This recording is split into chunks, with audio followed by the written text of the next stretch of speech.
ओम शांति। आज की जो मुरली है ये 97 ईयर की पहली मुरली है और 18 जनवरी की मुरली है।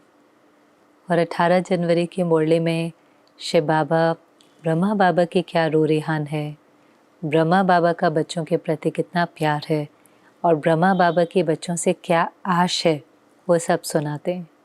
क्योंकि हमारा भी ब्रह्मा बाबा से बहुत प्यार है, तो आज की मुरली में प्यार भी हैं, शिक्षाएं भी हैं, सद्गुरु बाप की गाइडेंस भी है और ब्रह्मा बाबा की आशाएं भी हैं। तो बहुत सारी छोटी बातें हैं। तो सबसे पहले तो बाबा जब देख रहा है तो बाबा को दो सभाएं दिखाई दे रही हैं, जो साकार में बैठे हैं वो भी और जो अव्यक्त में है वो भी। और ये वंडरफुल बात है कि आप देखें, हमेशा जो मुरली का पहला पैराग्राफ होगा उसमें बहुत बहुत प्यार होता है। बाबा हमें शिक्षाएं दे, टीचर का स्वरूप बाबा का आए, उससे पहले हमेशा बाबा का बाप का स्वरूप होता है।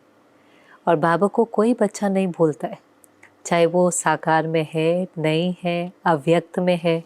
क्योंकि आदि से ही ये पाठ चला है कि सब एक साथ आ नहीं पाते थे। स्थान के हमेशा कितना भी बड़ा स्थान बन जाए लेकिन हमेशा ही छोटा पड़ता है, इससे थोड़े आ पाते हैं। साइंस के साधनों से आज हम देख पाते हैं, लेकिन वो समय था कि सब योग में बैठ जाते थे। सबको पता होता था कि बाबा इस समय पर आ रहा है, बाबा के 15 मणि है, तो देख नहीं पाते थे, सुन नहीं पाते थे, लेकिन बाबा की याद में बैठ जाते थे। तो बाबा भी उनको एक्नॉलेज कर रहा है कि साकार की सभा वाले भी बाबा को दिखाई दे रहे हैं और जो अव्यक्त में बाबा को याद कर रहे हैं वो भी बाबा को दिखाई दे रहे हैं। और दोनों ही सभा बाबा को बहुत प्रिय है। और आज तो सवेरे से ही बच्चे ब्रह्मा बाबा की मीठी मीठी यादों में हैं, क्योंकि ड्रामा में ब्रह्मा बाबा का विशेष पाठ रहा है। एक तो इसलिए क्योंकि वो भगवान का रथ है, और दूसरा क्योंकि वो पहले नंबर की आत्मा है जो संपन्न बनी, संपूर्ण बनी, अव्यक्त फरिश्ता बनी। हम सबके लिए एक उदाहरण है। हमें तो बाबा को सिर्फ कॉपी करना है, कदम पर कदम रखना है। तो ब्रह्मा बाबा का भी ड्रामा में बहुत विशेष पाठ है, और इसलिए बच्चे ब्रह्मा बाबा की विशेषताओं को स्मृति में लाते हैं। आप अगर जनवरी मास याद करें तो पूरी जनवरी ही मेजॉरिटी सेंटर्स पर क्लासेस में क्या होता है, मुरली पूरे होने के बाद ब्रह्मा बाबा की कोई ना कोई विशेषता ज़रूर पढ़ेंगे। 18 जनवरी को तो खास क्लासेस के द्वारा ब्रह्मा बाबा की जो विशेषताएं हैं, जो गुण हैं, जो कर्तव्य है, जो जीवन कहानी है, वो ज़रूर सुनाएंगे। और कहीं तो सुनते सुनते ही समर्पित बुद्धि हो जाते थे। दादियाँ पहले ऐसे ही पालना देती थी, जिन्होंने साकार बाबा के साथ बहुत समय बिताया था, तो बैठ बैठ करके वो अचल दादी, ब्रजेंद्रा दादी बाबा के साथ के अनुभव सुनाते थे। और सारी क्लास जैसे वो सुनते सुनते प्यार में, भगवान का जो प्यार, ब्रह्मा बाप का जो प्यार, उस प्यार में मग्न हो जाती थी। सबकी आंखें नम हो जाती थी। और वो प्यार बहुत निश्चय बुद्धि बना देता था कि हमें भी बाप समान बनना है। तो बाबा ने कहा, बच्चे तो बाप की विशेषताओं को स्मृति में लाते ही हैं, लेकिन बाबा भी हर एक बच्चे को देखकर कहता है कि हर एक बच्चा बाबा का विशेष है। बाबा को भी हर एक बच्चे की विशेषताएं और गुण दिखाई देते हैं, और बाबा को भी पता है कि यही मेरे बच्चे बाप को, शिव बाबा को प्रत्यक्ष करने के निमित्त बनेंगे।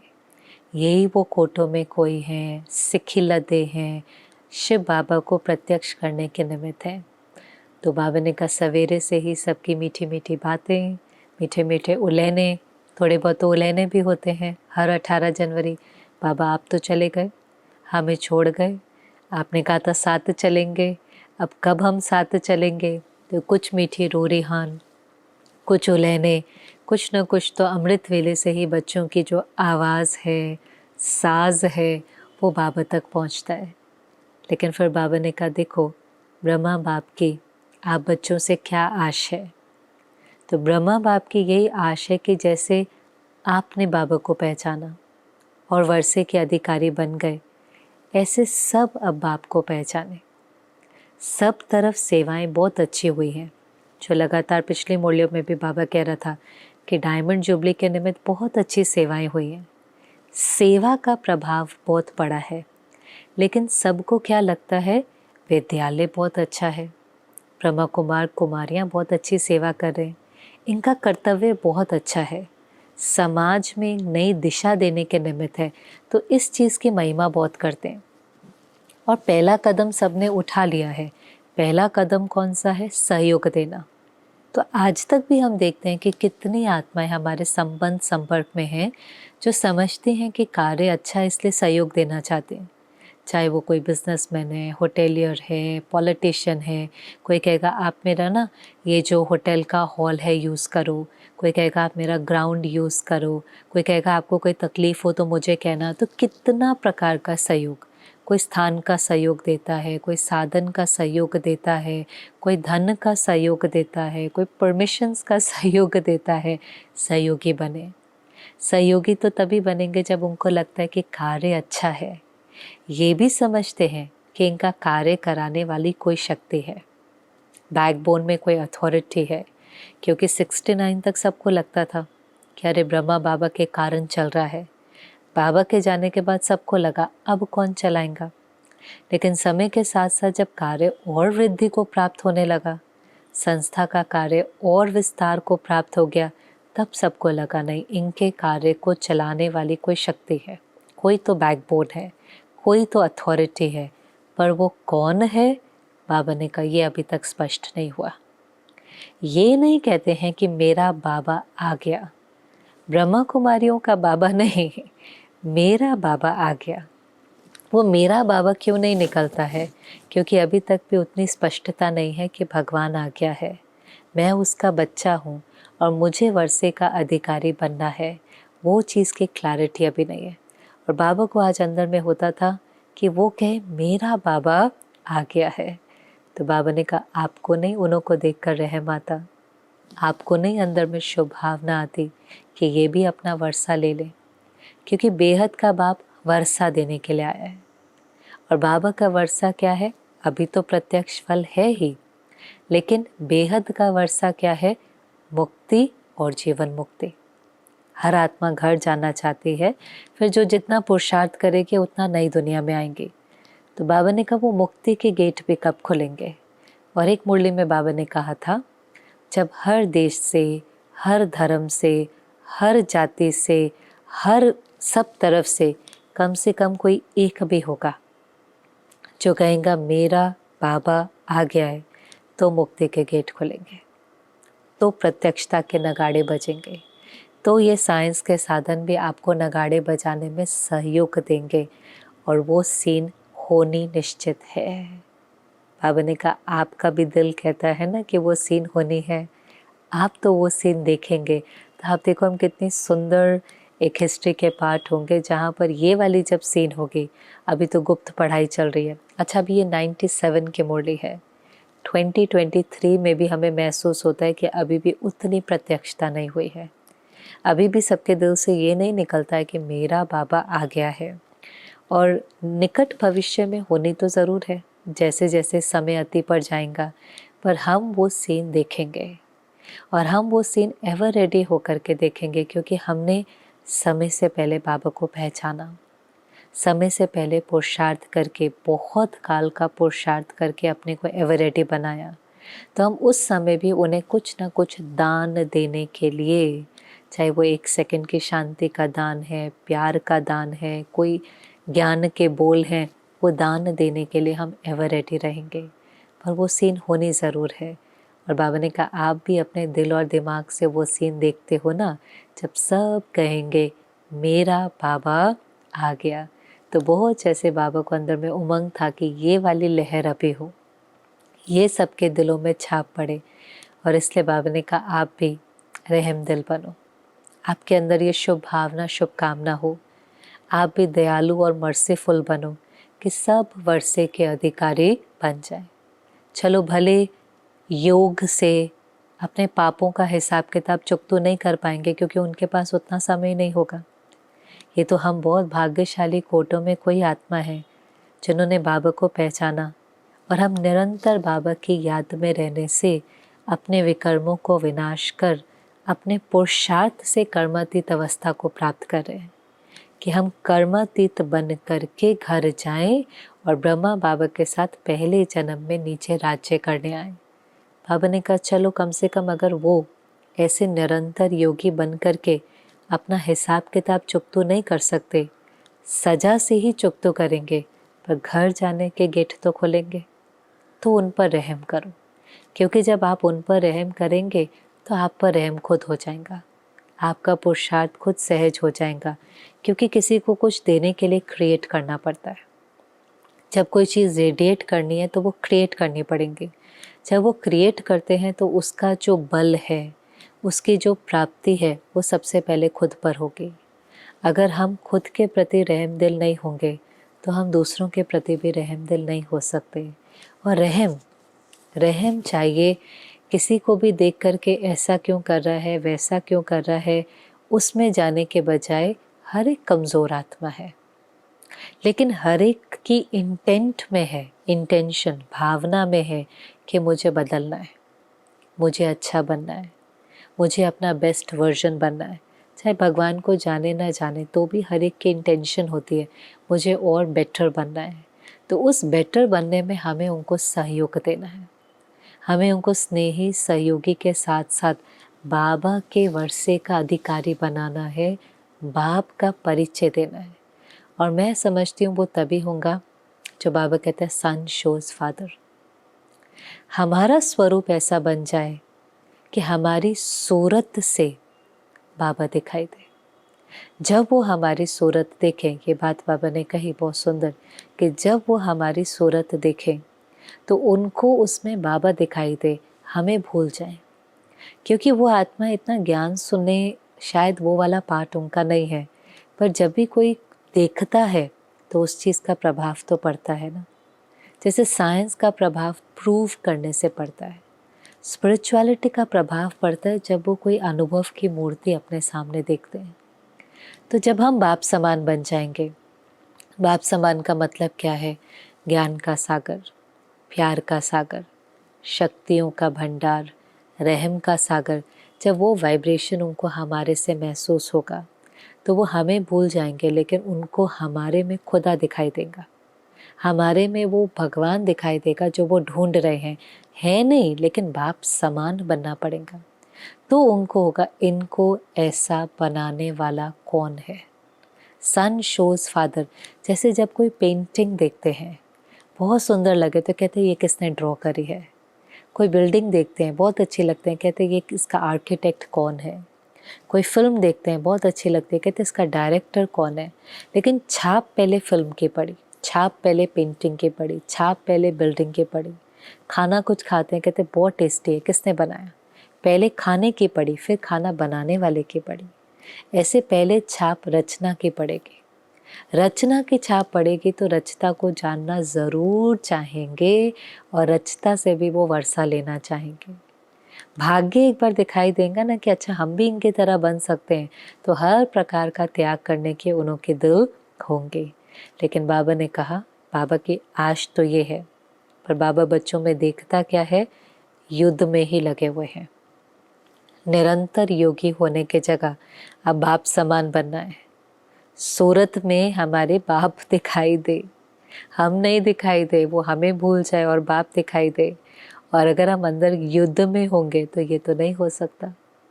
उसके लिए तो अवस्था चाहिए निरंतर योगी, एक बाबा दूसरा ना कोई। मनसा में कोई व्यर्थ संकल्प नहीं, हर एक के प्रति शुभ भावना, शुभकामना। पर बाबा ने कहा बहुत समय युद्ध भी करते हैं। अब योग में बैठ कर के युद्ध की स्टेज क्या होती है? युद्ध किससे होती है? युद्ध माया से होती है। इसीलिए तो उन्होंने पूरी की पूरी गीता ही युद्ध के मैदान में दिखा दी कि भगवान ने अर्जुन को कहाँ सब कुछ समझाया? युद्ध के मैदान में। एक्चुअली वो कुरुक्षेत्र नहीं है, वो कर्म क्षेत्र है। एक अर्जुन की बात नहीं है, हम सब ज्ञान अर्जन करने वाले अर्जुन हैं। लेकिन हमारी युद्ध किसके साथ है? माया के साथ। माया क्या है? कमज़ोर संकल्प। कभी कभी वो कमज़ोर संकल्प हमारे पुराने स्वभाव संस्कार के अनुसार होते हैं।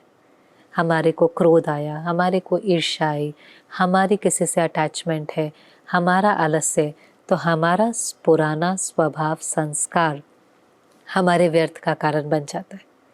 क्योंकि अगर उस विकारों का प्रभाव पड़ गया तो मन में उसका इफ़ेक्ट तो पड़ेगा, मन में भी पड़ेगा, तन में भी पड़ेगा, रिश्तों पर भी पड़ेगा, वायुमंडल पर भी पड़ेगा।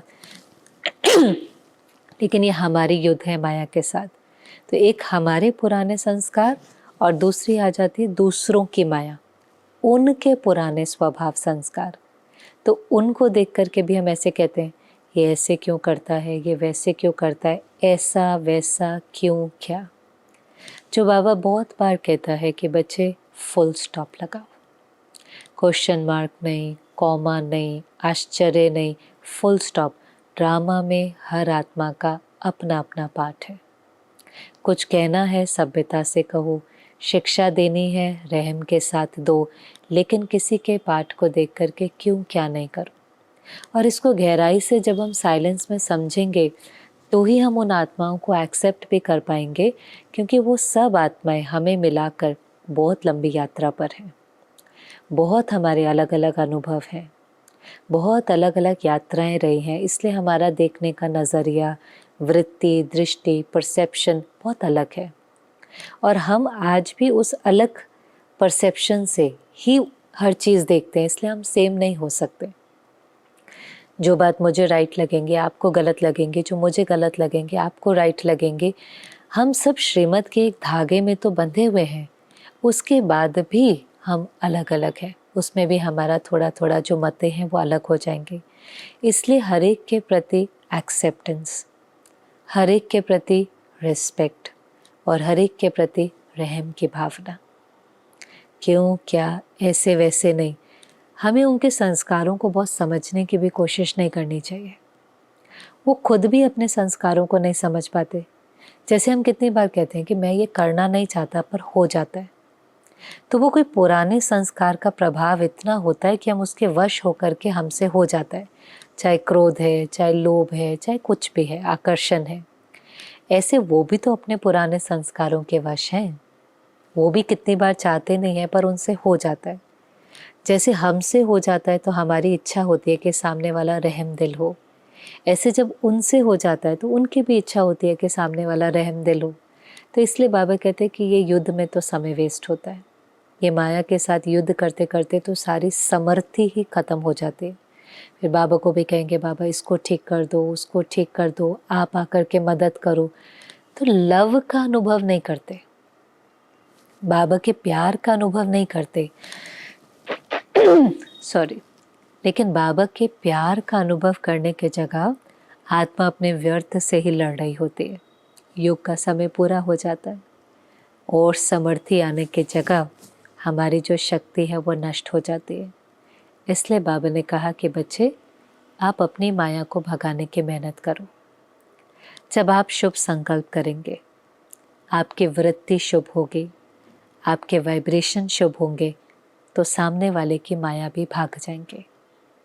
क्योंकि सामने वाले को भी अपनी माया भगाने के लिए शक्ति चाहिए।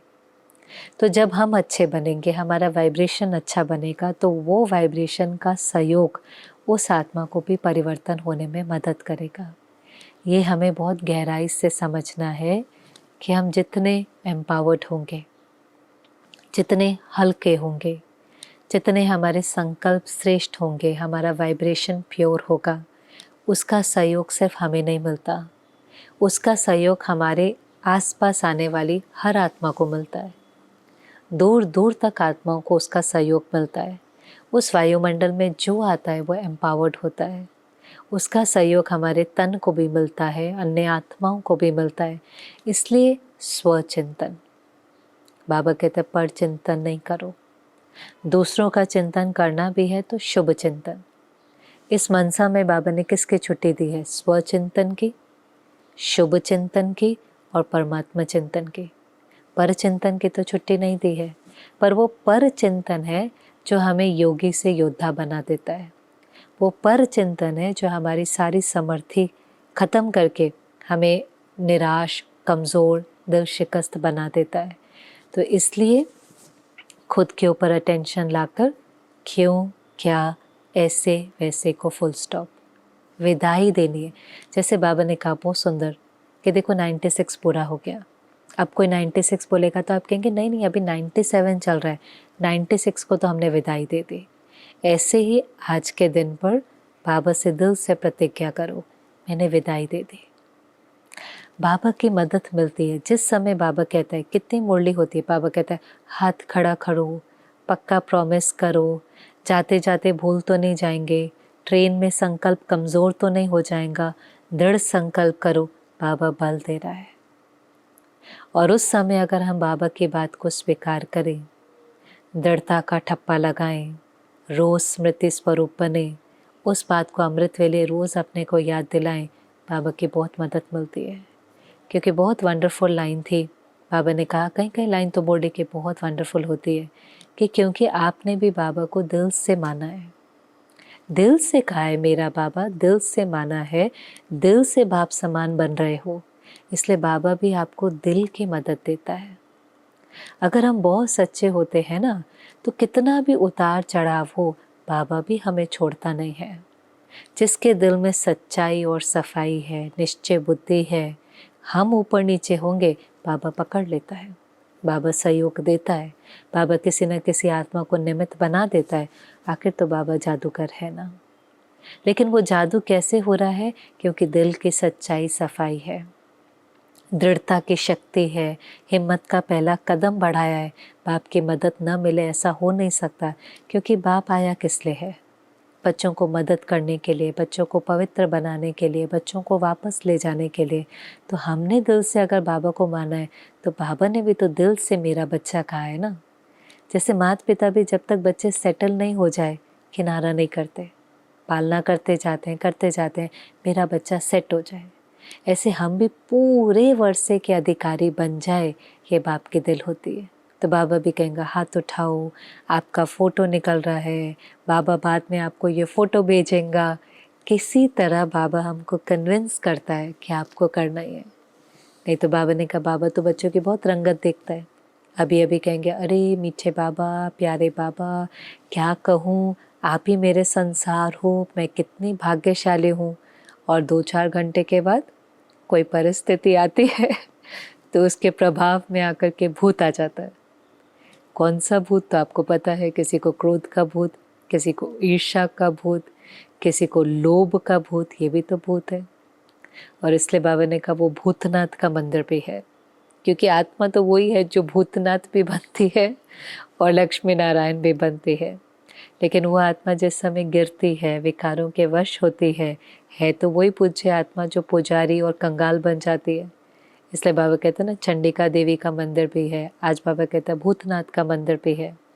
और फिर अपने ही भूतों में फंसकर कई लोग फिर दुनिया में कहते हैं पता नहीं किसी ने मेरे ऊपर क्या कर दिया है।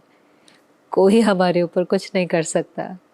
हम कमज़ोर होते हैं तो हमारी नज़र लग जाती है, हमारे व्यर्थ संकल्पों से हमारी ही तकदीर को लकीर लग जाती है। ये भी पक्का करना है कि हमारे पर किसी के नज़र नहीं लगती।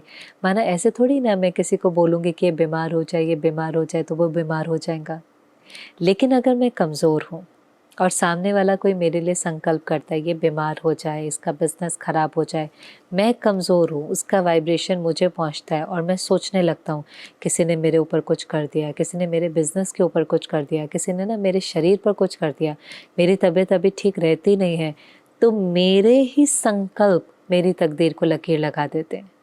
मेरे संकल्प मुझे बीमार कर देते हैं, मेरे संकल्प मेरे बिजनेस में ऊपर नीचे करने लगते हैं और मुझे लगता है किसी ने मेरे ऊपर कुछ किया है, कोई भूत प्रेत है, कुछ है। बाबा ने कहा ये विकारों से बड़ा कोई भूत नहीं है। फिर निराश हो जाते हैं, दिल शिकस्त हो जाते हैं, बाबा भी मदद तो करता नहीं है, फिर बाबा से भी किनारा कर लेते हैं। फिर बाबा तो रहम दिल है, तो बाबा को लगता है बाबा किसी को भेजे जो उसको मूर्छित हो गया है, बेहोश हो गया है, उसको सुरजीत करें। तो बाबा कहते इतना होश नहीं खोना कि कोई आपको संजीवनी बूटी खिलाने भी आए। संजीवनी बूटी क्या होती है? कोई कहता है चलो ना वापस, चलो ना मुरली में, इस तरह से क्यों निराश हो गए हो? बाबा को भी कोई छोड़ता है, संगम पर भगवान आया है, लेकिन वो कहीं पर इतने मूर्छित हो जाते हैं, कहते हमें निश्चय नहीं है। भगवान होता तो ऐसा नहीं हमारे साथ होता।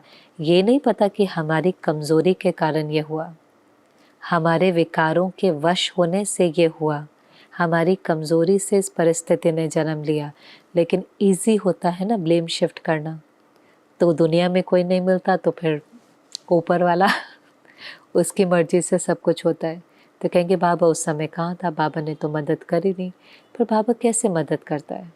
बाबा हिम्मत और शक्ति देता है कि हम अपने भूतों के ऊपर जीत प्राप्त करके शक्तिशाली विजयी बन जाएं। तो बाबा ने कहा फिर इतने भी होश नहीं होना, क्योंकि जो अगली थीम चली, बाबा की बहुत लहरें थी आज के मुरली में, लेकिन ये भी बहुत इम्पोर्टेंट बात है। बाबा ने कहा देखो फाइनल पेपर के समय 3 सर्टिफिकेट लेने, बाबा से भी सर्टिफिकेट लेना है, खुद से भी सर्टिफिकेट लेना है और परिवार से भी लेना है। और ये सर्टिफिकेट कौन सा है?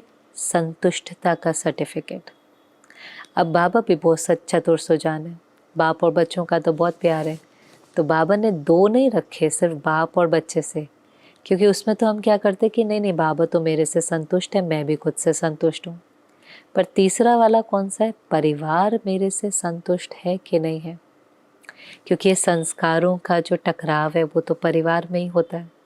माया तो ज़्यादा परिवार में ही आती है। इसलिए आप देखो बाबा को नहीं हम छोड़ते, मुरली को नहीं छोड़ते, परिवार से कभी कभी किनारा करने का सोचते हैं, क्योंकि परिवार में सहन करते, मरते, झुकते, निर्माण बनते, थोड़ा थक जाते हैं।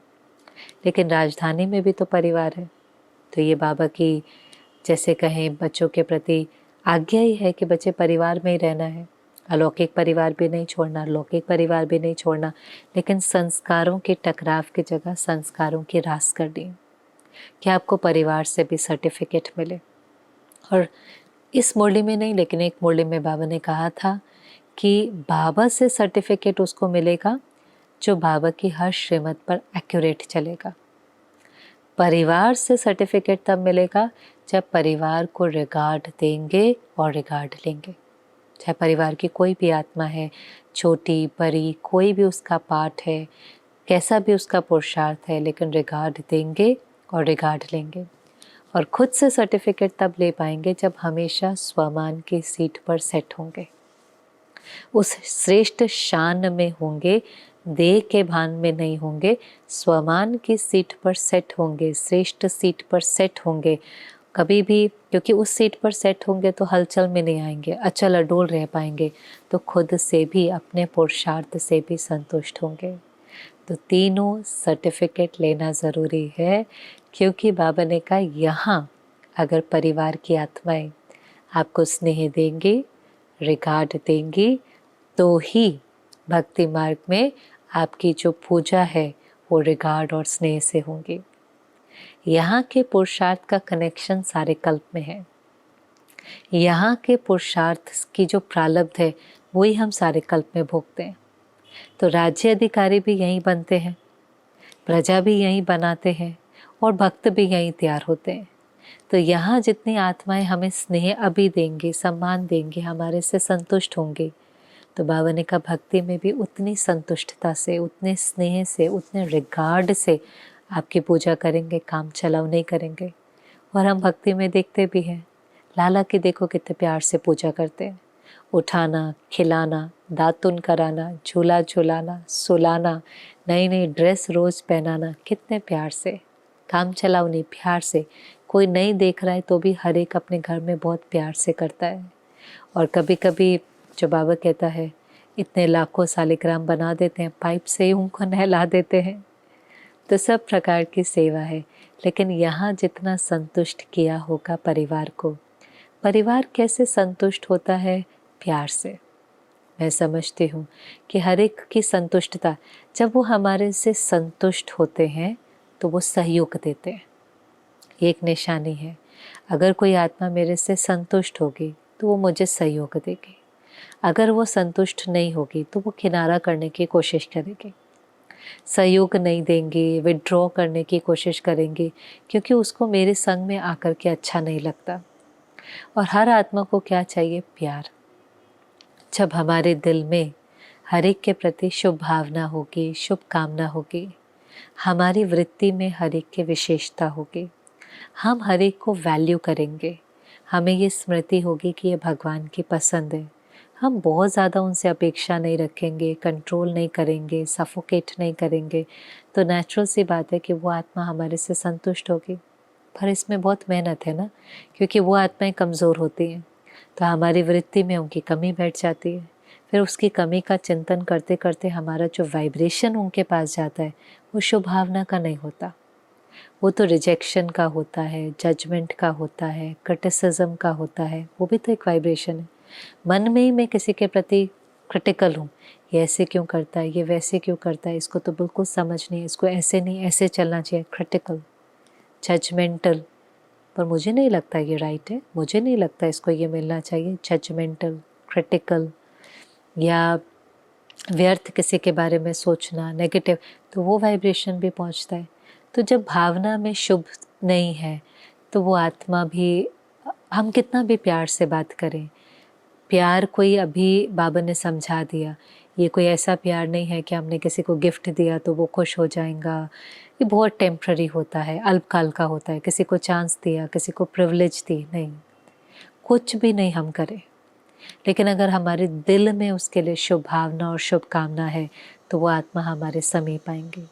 और इसलिए बाबा ने वापस ब्रह्मा बाबा का उदाहरण दिया कि देखो ब्रह्मा बाबा से कैसे सब संतुष्ट थे, कितना बड़ा परिवार था। किसी से कोई गलती होती थी तो बाबा शिक्षा भी देता था, क्योंकि फिर कईयों को लगता है अच्छा फिर कोई जो मर्जी करे करता रहे। नहीं, अगर हम पेरेंट हैं, अगर हम लीडरशिप के रोल पर हैं, अगर हम किसी सेंटर के इंचार्ज या निमित्त हैं, अगर हमारी जिम्मेवारी की पोजीशन है तो हमें शिक्षा देनी पड़ती है। पर बाबा ने कहा शिक्षा के साथ रहम और क्षमा का भाव होना चाहिए, शुभ भावना और शुभ कामना होनी चाहिए। ब्रह्मा बाबा का हर एक से बहुत प्यार था, वो प्यार के कारण उसको शिक्षा की महसूसता भी हो जाती थी, जो गलती है उसकी महसूसता हो जाती थी, और उस गलती को चेंज करने की ताकत भी आ जाती थी। शिक्षा एक्सेप्ट होती थी, गलती के महसूसता होती थी, और अपने को दिल होती थी कि उस चीज़ को चेंज करे, क्योंकि वो जो प्यार है, वो शुभ भावना है, वो उस आत्मा के लिए ताकत बन जाती है। परिवर्तन के लिए तो ताकत चाहिए। बहुत सुंदर लाइन थी, बाबा ने कहा बाहों वाला प्यार नहीं। हमें लगता है हमने किसी को हक किया, हमने किसी को किस किया, हमने हर मैसेज के नीचे लिख दिया आई लव यू, ये प्यार है? नहीं। इससे पहले के ज़माने में आप देखो, कभी कोई किसी को आई लव यू बोलता था क्या? हस्बैंड वाइफ हैं, बच्चे हैं, कोई किसी को बोलता नहीं था, पर हर एक को पता होता था कि इनका मेरे से बहुत प्यार है। आज तो दिन में 10-10 बार बोलते हैं, हर मैसेज में लिखते हैं, रात को भी बच्चे को बोलेंगे, सुबह भी बोलेंगे, फिर भी उनको लगता नहीं आप मेरे से प्यार नहीं करते हो। क्यों? क्योंकि प्यार कोई बोलने की और करने की बात नहीं है, ये एक वाइब्रेशन है, ये एक भावना है, ये एक संकल्प है कि उस आत्मा के प्रति हमारे मन में जो संकल्प है वो बहुत श्रेष्ठ है, ऊंचा है, ऊंची क्वालिटी का है, कि विशेष आत्मा है, कोटों में कोई है, भगवान की संतान है, उसकी विशेषता मेरी स्मृति में है कि इसको तो भगवान ने निमित्त बनाया है, तो मैं कैसे इसको जज कर सकता हूँ, मैं कैसे इसको रिजेक्ट कर सकता हूँ। और मैं मानती हूँ कि it is easier said than done, बोलना बहुत ईजी है, पर अगर हम स्मृति में रखेंगे और अगर हम पुरुषार्थ करेंगे तो हो जाएगा। तो बाबा ने कहा बाप समान बनना है, ब्रह्मा बाप के समान शिक्षा भी देनी है, लेकिन अंदर में बहुत प्यार भी हो। और फिर जो लास्ट पार्ट थी मुरली की, एक और लहर, ब्रह्मा बाबा के बच्चों के प्रति क्या आश है। बाबा ने कहा वैसे तो बाबा ही कहता है कि डेट कॉन्शियस नहीं बनो, पर ब्रह्मा बाबा चाहता है कि एक चीज़ की डेट फिक्स करो। ब्रह्मा बाबा आप बच्चों का वतन में इंतज़ार कर रहे हैं कि वतन के गेट खुले हैं, बच्चे आ जाओ, क्यों युद्ध कर रहे हो, आओ। तो बाबा चाहता है कि बच्चे डेट फिक्स करें कि कब जीवन मुक्त बनेंगे। अब एक जीवन मुक्ति है सतयुग में जाना, लेकिन एक जीवन मुक्ति है संगम पर, कि जीवन है लेकिन हम मुक्त हैं, कोई प्रकार का बंधन नहीं है। अब किस किस प्रकार के बंधन थे? शरीर का बंधन था, पुराने हिसाब किताब का बंधन था, पुराने संस्कारों का बंधन था, संबंधों का बंधन था, साधनों का बंधन था, बहुत सारे बंधन थे। जो बंधन, बाबा ने कहा क्लासेस भी आप कराते हो, बहुत बंधन की लिस्ट है, अब ये निर्बंधन कैसे बनेंगे? बाबा की याद से। देह अभिमान बंधन में बांधता है, देही अभिमानी स्थिति निर्बंधन बनाती है। जो कुछ समय पहले भी वैराग्य की मुरली चली थी कि वैराग, किसी भी चीज़ में अगर वैराग नहीं होगा तो बंधन नहीं होगा, क्योंकि बंधन हमें अपनी तरफ किसी भी चीज़, हर चीज़ से वैराग होगा, किसी भी चीज़ में अटैचमेंट नहीं होगी, किसी भी चीज़ में रग नहीं होगी। तो जब रग ही नहीं होगी, अटैचमेंट ही नहीं होगी, तो हम उस बंधन में नहीं बंधेंगे। तो जीवन मुक्त एक बहुत सुंदर स्थिति है जिसमें हमने योग से पीछे के विकर्म तो विनाश किए और आगे हम एक बाप की याद में रहकर सर्व संबंध बाबा से जोड़कर हर कर्म श्रीमत अनुसार करते हैं कि आगे हमारा कोई विकर्म नहीं बने। पहले हमने योग से अपने सारे बंधनों को चुकतू किया और आगे बहुत केयरफुल हैं कि कोई कर्म विकर्म नहीं बने, कोई भी संबंध में ऐसे न्यारे प्यारे रहें, फैमिलियरिटी नहीं हो, किसी कार्मिक अकाउंट में हम एंटेंगल नहीं हो, हम उससे थोड़ा सा न्यारे प्यारे रहें, नया नहीं बनाना है। तो जीवन मुक्त स्थिति के लिए बाबा ने कहा प्रैक्टिस करो जो ब्रह्मा बाबा ने प्रैक्टिस करी। पहला पाठ, मैं कौन हूँ? मैं आत्मा हूँ। सिर्फ आत्मा नहीं हूँ, श्रेष्ठ आत्मा हूँ। बहुत सारे टाइटल बाबा ने दिए। अमृत वेले से ही कोई टाइटल ले लो तो बंधन में फंसेंगे नहीं। मैं आत्मा हूँ, मैं खुदाई खिदमतगार हूँ, मैं अचल अडोल हूँ, मैं आत्मा शब्द भी ज़रूर यूज़ करें। मैं आत्मा रहम दिल हूँ। सारा दिन इसको प्रैक्टिस करें। मैं आत्मा रहम दिल हूँ, मैं आत्मा प्रेम स्वरूप हूँ, मैं आत्मा रूहानी गुलाब हूँ, मेरी खुशबू सब तक पहुँच रही है। बाबा ने कहा थोड़ा तो अभी ठीक हुआ है। पहले तो था मैं स्टूडेंट हूँ, मैं टीचर हूँ, या मैं सेवाधारी हूँ, पर सेवाधारी में भी बहुत बंधन है। बहुत मुरलियाँ चली जिसमें बाबा ने स्पष्ट किया कि सेवाधारी को भी फिर इच्छा हो जाती है नाम मान शान की। सेवाधारी को भी अपमान महसूस होता है जब उसकी इच्छाएं पूरी नहीं होती। सेवाधारी को भी अभिमान आ जाता है कि मैंने किया या मेरे से नहीं हो पाएगा। अभिमान दोनों होता है, मैं ही कर सकता हूँ या मैं तो नहीं कर सकता, इन्फ्योरिटी या सुप्योरिटी कॉम्प्लेक्स। तो मैं सेवाधारी हूँ, बेटर है, बाकी सब टाइटल से बेटर है, लेकिन बाबा ने कहा और उससे ऊपर मैं अवतरित आत्मा हूँ, पाठ बजाने आई हूँ, पाठ बजा करके न्यारा। तो जितना अपने को बिंदु समझेंगे तो बिंदु बाप याद आएगा और हर चीज़ को बिंदु लग जाएंगे, समस्याओं को बिंदु लग जाएंगी। 3 बिंदु, मैं बिंदु, बाबा बिंदु, ड्रामा बिंदु, एक्यूरेट। क्यों, क्या, कैसा, ऐसा वैसा नहीं, कोई क्वेश्चन नहीं, कॉमा नहीं। बाबा ने एक मुरली में कहा था जो 8 रत्न हैं उनकी ये विशेषता है कि वो 1 सेकंड में फुल स्टॉप लगा सकते हैं, क्योंकि जब हम जीवन मुक्त बनेंगे तो हमें देख करके जो आत्माएं जीवन बंद में हैं उनको भी प्रेरणा आएंगी कि मुझे मुक्त बनना है। वो भी देखेंगे कि देखो है तो पुरानी दुनिया, ये भी नर्क में है, पुरानी दुनिया है, दुख की दुनिया है, लेकिन ये कितने उससे लिबरेटेड हैं, किसी चीज़ का प्रभाव इनके ऊपर नहीं पड़ता। ये प्रभाव से, लगाव से, झुकाव से मुक्त, न्यारे और प्यारे हैं, अचल अडोल हैं। तो वो चीज़ का प्रभाव उनके ऊपर पड़ेगा और वो भी अपने बंधनों से मुक्त होना चाहेंगे। तो हमारी स्थिति से वो लहर फैलेंगी कि कोई कहेंगे हाँ मुझे भी जीवन में रहना है, प्रवृत्ति में रहना है, लेकिन इनकी तरह रहना है। ये कितने डिटैच्ड है। वो डिटैचमेंट लोगों को अच्छी लगने लगेगी। जो आजकल डिटैचमेंट के अक्षर से भी डरते हैं वो कहेंगे नहीं नहीं, नाम से भी डिटैच होना चाहिए, काम से भी डिटैच होना चाहिए, मान शान से भी डिटैच होना चाहिए, अंदर से भरे हुए होना चाहिए। तो हमारी उस स्थिति का प्रभाव औरों के ऊपर पड़ना शुरू होगा। तो ही बाबा ने कहा फिर बिंदु बनेंगे तो परम धाम में आ सकेंगे, क्योंकि बिना घर आए तो आप नई दुनिया में जा नहीं सकते। पासपोर्ट तो कैसे मिलेगा, पहले घर आना है, पहले परम धाम, फिर पुरुषार्थ अनुसार आत्माएं नीचे राज्य करने के लिए आएंगी। इसलिए जल्दी जल्दी ब्रह्मा बाप के समान तैयार हो जाओ। ब्रह्मा बाप को फिर बाबा ने बहुत सुंदर कहा, देखो ब्रह्मा बाबा को कॉपी तो करना है, फॉलो ही तो करना है। ब्रह्मा बाबा ने तो कल का भी नहीं सोचा। जैसे कहते हैं ना, तुरंत दान महापुण्य, तो ब्रह्मा बाबा ने भी क्या किया, तुरंत दान महाबली, झटके में।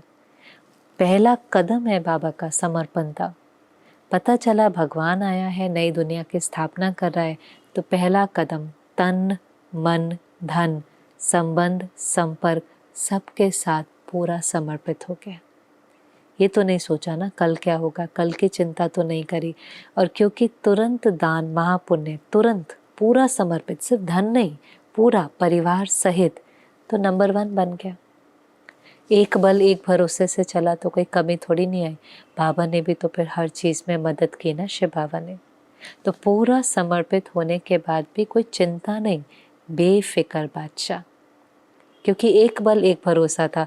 और बाबा कई बार कहता है, इसको संशय आ सकता था क्योंकि इसके सामने तो कोई नहीं था, आपके सामने तो ये एग्जाम्पल है। कदम पर कदम भी तो रखना है, कॉपी तो करना है, इतना भी नहीं कर सकते हो।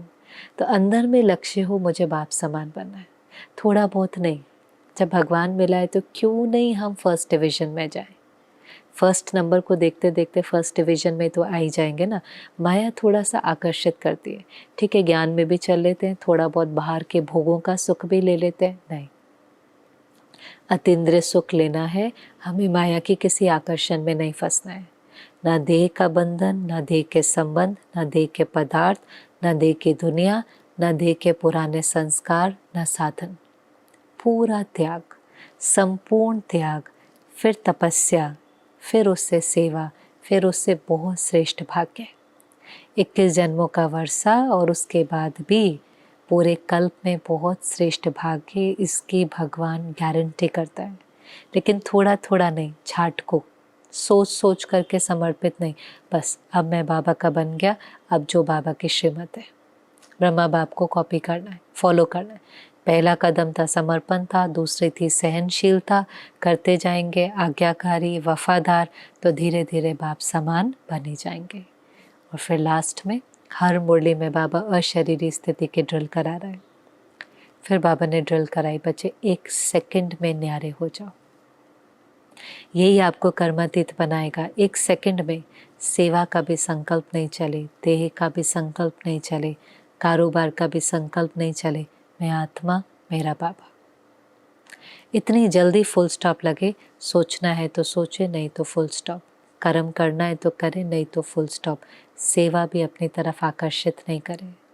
लेकिन बहुत सुंदर जो मुरली चली थी, बाबा ने कहा था, अशरीरी स्थिति का फाउंडेशन है बेहद की वैराग्य वृत्ति। अगर वैराग नहीं होगा तो बहुत चीज़ें हमें अपनी तरफ आकर्षित करेंगी। तो बहुत वंडरफुल मुरली, बहुत सारी पॉइंट्स, एक बार नहीं 2 बारी सुने, 2 बारी पढ़ें, और जो बात अच्छी लगे डायरी में नोट करें। नोट करना है, ये हमें स्लोली स्लोली लिखते हैं तो वो स्मृति बनती है। नोट करें, कमेंट सेक्शन में डालें तो वो अंदर तक उतर जाए। ओम शांति।